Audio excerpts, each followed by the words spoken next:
Hey, welcome back, and in today's video we're going to be talking about the Marina Joyce situation that happened just on the 9th, and it raises some really good questions. It raises some really good topics that I do want to talk about with you today. Now, if you're unfamiliar with who Marina Joyce is a YouTuber with over 2 million subscribers. She was involved in some controversy back in 2016 where she put out some weird tweets. I covered that in a video. She is predominantly uploading videos on fashion and beauty. However, some viewers became suspicious when she posted a message on Twitter inviting followers to meet her at a 6:30 a.m.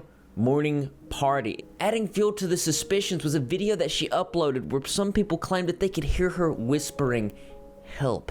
Hey guys, so today I'm advertising Style You and I'm advertising their clothes.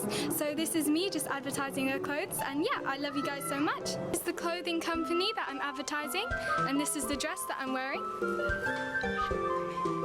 Oh dude, I heard it. Right here.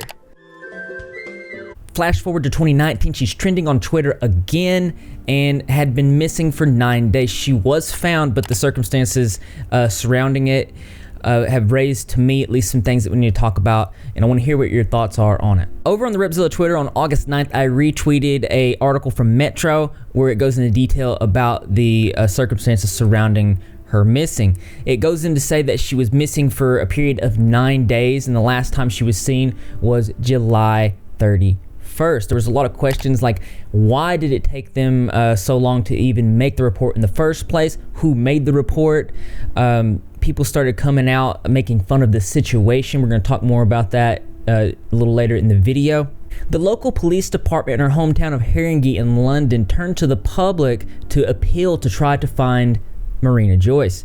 As you can see, they posted and said, "Can you help find Marina Joyce, 22, missing from Haringey, last seen July 31st. And while the police were appealing to the public, trying to find her using all the resources, it came out on Twitter that she might have not been missing at all. One Twitter user by the name of Karim said that he was her friend and that she was absolutely not missing. Karim runs a YouTube channel with over 60,000 subscribers. He was involved in some kind of scandal or controversy back about 4 years ago. If you guys are interested in that, I will put a couple of the links to these videos in the description below. In an August 9th tweet, he says, "Marina is not missing and have been shown the tweet. She was staying with me on the supposed last day she was seen. She then went to stay with her mutual friend for about a week after that, and then went to visit another person a couple days ago. Hashtag find Marina Joyce." He must definitely be a part of Marina Joyce's friend group because he posts a conversation in reply to a Twitter user saying, "How do we know you are the one who made her disappear?" He said, "Check the date, it's after her last sighting." He goes on to say that she literally was on the phone with her mom last Sunday, 4 days after this missing persons report. "If it wasn't so late, I could get her to confirm, which I probably will tomorrow." And this apparently was the disconnect here. It says a misinformed member of the family filed the report. However, she has spoken to her own mother since then. Marina has been taking a break from the internet to better herself for a while now, so she doesn't even know this is going on. "I'm just trying to do my best here. Hashtag find Marina Joyce." So I want to know what you guys think about this. This does add a lot of context to the situation. I retweeted another user's post where it showed a conversation between her and the boyfriend of Marina Joyce. The boyfriend's name is Brandon, and they had this conversation, and he seemed very suspicious and was just acting kind of strange. She says, "Why are you claiming Marina Joyce isn't missing even though the police released an official statement?" He says, "Because I'm her boyfriend and I know more than the police." "Then why haven't you told the police that? How are we supposed to know she isn't in danger?" He then says, "Because they want to speak to her and she doesn't want to speak to them. They're publicly exposing her to more hate and they have no reason." And then she says that doesn't really make sense. If they know she's safe but she doesn't want to speak to them, they can't legally report her as missing. How do we know you're telling the truth? Do you have proof? If you want to show people she's not really missing, wouldn't you have given something to prove it by now? He then says, I got too many messages to worry about. If you think it makes sense and I know my girlfriend and I see she's completely safe and well and people blow it out of proportion, just see for yourself when it says she's safe and well." And thank goodness it did say that. The conversation then gets a little strange. She says, "Okay, but you know you're making yourself more suspicious." He says, "Yeah, nice one. I don't give a sh." Your girlfriend is missing and you're claiming that she's fine and offering no proof and trying to stop people from investigating. Then he says, but she's not missing. He goes on to say that if she was, I would act and be scared for her, but she's not missing, meaning I won't be scared. You get what I'm saying? She then says, then where is she and why don't the police know? And that's my thoughts directly.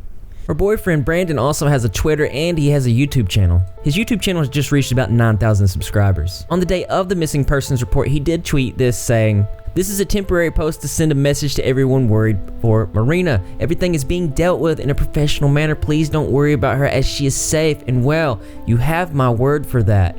Also, everyone who thinks I'm acting suspicious are only misinformed and don't know me at all. Good night, people. Then on August 10th, the day that she was found, he also made another post saying, quick last post, Marina wants to make a video soon explaining all of this because it became a bit too much. What with everyone thinking I'm a suspect and all, and I'm so sorry to everyone that was confused. I could only say what I knew last night. I knew she was safe because I spoke to her 24/7 and I wasn't withholding any information. This hasn't been easy time for Marina and I hope you guys can respect her privacy for the next day or two until she releases a video to explain everything. I just know that no matter what I say, it'll get turned against me and that's completely fine because I know I'm a good person and I only mean well, especially for Marina. You truly have no leg to stand on when you're dealing with the internet, but I hope this can help put things to rest. You'll get your proof that she is safe when she uploads. Thank you.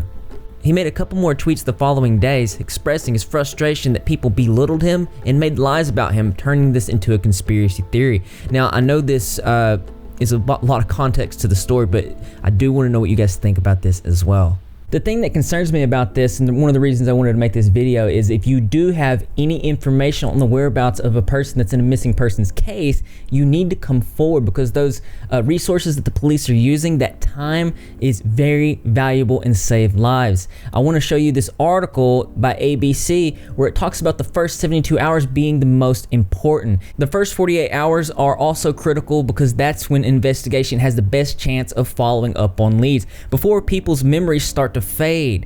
It goes on to say that the information that law enforcement gets tends to be a little bit more accurate and they are able to act on the information and hopefully get that person who is missing quicker. So what happens is that people's memories fade over time, so they try to do this as quickly as possible. Fortunately for the situation, we did find out that Marina was okay. The article goes on to say that, and it isn't just the person's family who investigators are looking to speak to. Law enforcement will often seek information from the public, including people who may have happened to be going on and with their daily lives but witnessed a crucial moment in the subject's disappearance. People usually see something, so the period of time is absolutely vital in order to find the person right away. In addition, it's important to generate as much awareness and as many leads as possible because it's, after that 72-hour mark, the leads start to die down, and that's why it's important to try and move the investigation along to try to get the public's help because the victim could be in grave danger.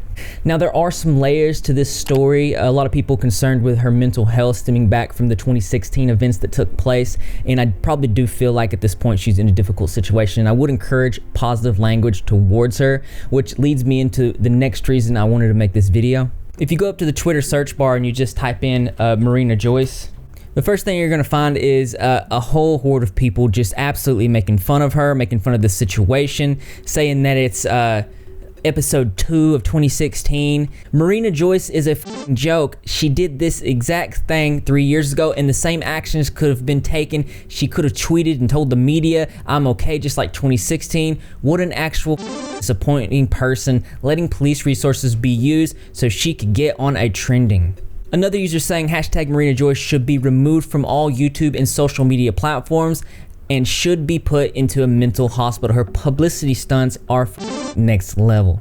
And it got a lot worse than that. People tweeting the clown memes and you know the whole ordeal. They just went too far off the rails. And this in general just really disappoints me because so many content creators and artists alike have failed to this type of public pressure. People think that, and I think this is where the disconnect is, people think that they can get on the internet, they can say anything that they want, and that the artist or the content creator is just not going to see it. But speaking from personal experience, I've seen some tweets that have just ruined my day completely, and I think you need to understand that this impacts whether you know it or not. And I understand what it might look like from the public eye, especially with her saying things like this. Back in 2016, she called on her followers to call her Goddess Marina from now on, and claimed that she wanted to create a temple and shrine where she was known as God of the Shrine, where she could spend her time drawing, meditating, and finding people extreme spiritual help or guidance. She said that she'd found a couple secrets about the afterlife, and said that I know I can still contact humans during the afterlife. This bears a striking resemblance to what Etika was saying.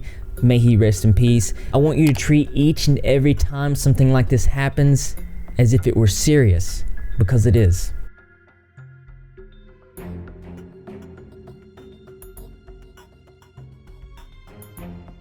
I'm going to put links to everything in the description below so you can fully form your own unique opinions. I don't want you to be pushed in any direction by anything I've said here, because as interesting as it is, there's always something that's more interesting to me. That's right, you guessed it. I want to know what you think, so why don't you go ahead and leave your creative and interesting responses in the comment box below. Thumbs up for those likes, and as always, brothers and sisters, I will see you in the next video. Like I said, there's a lot of things going on in this situation, and I do feel like she's probably having a difficult time. But I do think it's important for you guys to help out with missing person cases regardless. And I also do believe that we don't need to make light of these situations given past events. And I know that a lot of us are struggling with our own anxieties and our own depressions. I said in a community post earlier that if you wanted to reach out and talk to some like-minded people, we have a community Repzilla Discord server, and you might even be able to catch me on voice chat, and I'll promise I'll do my best to try and get back to you if you reach out to me. I'll put it in the description below, because I know that you're repping. If you're not repping, you're Greg. And how do you do that? All you gotta do is subscribe, notifications turned on, be in the comment section to every single video, because I'm gonna be there. Greg the Cat's gonna be there, and the rest of the Repzilla community as well. And I expect to see you there too, because this channel loves you. And now we eat some